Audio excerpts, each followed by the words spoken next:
Hello guys! For today's video ay mag-unbox tayo na package. Ito ay galing siya ng USA. I mean, in-order ko siya from USA. So, tara let's. It's from iHerb. Ito ay secret. Samahan niyo ako mag-unbox. So, tara let's. Unbox natin to. Ito ay in-order ko. Beauty products. Ang beauty products. Kasi nga, kailangan nating winter. It's winter time. Masyadong nagdadry ang ating mga skin. So, kailangan ko to. Kaya, in-order ko. Charot. And ito laman. Ito yung laman. Tararan. Meron siya dito. Beauty products lang ito guys. Ito yung favorite.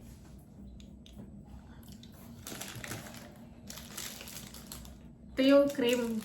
Paborito kong gamitin. Ito ay Cetaphil. Yung una kong order, yung parang yung nasa parang bote siya ng ano, yung parang Colgate, sandali lang maubos. So, nilakihan ko na. Maganda siya sa balat, guys. Ilang beses ko na siya na-try. And then, my favorite. Lahat ng serum nila. Meron dito serum na vitamin C. Meron din siyang retinol, syempre, para bumanat ang ating konting balat. And then, meron din dito hyaluronic serum. Itong tatlo na to yung paborito kong gamitin. Itong vitamin C and then hyaluronic. Yan ay ginagamit ko sa umaga. And then sa gabi, 2 times a week lang. Hala, may sirena. 2 times a week lang ginagamit ko to. Yung retinol. Kasi hindi pa naman tayo matanda, diba? So, may sirena, guys. Naririnig nyo? May sirena. Hayaan nyo lang yan. Sanay na ako. Dahil hindi ko naman, bago pa ako makatakbo sa shelter, sasabugan ako sa labas.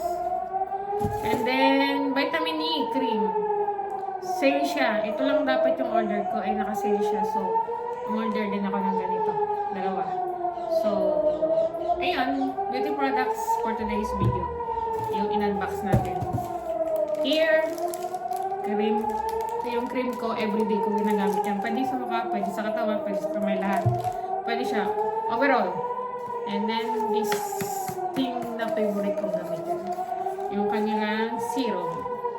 Sa iHerb ko to na-order, guys. Sa iHerb. Ito, first time kong gagamitin yung vitamin E cream na to. So, ito-try ko lang. Pero umorder na ako yung dalawa kasi matagal na ulit ako bago mag-order. So, yun lang, guys. For today's video. Thank you sa pagsama sa unboxing ko and so may sirena. Bye-bye! Magtago muna si Inday sa ilalim ng lamesa. Charing. Bye-bye, guys!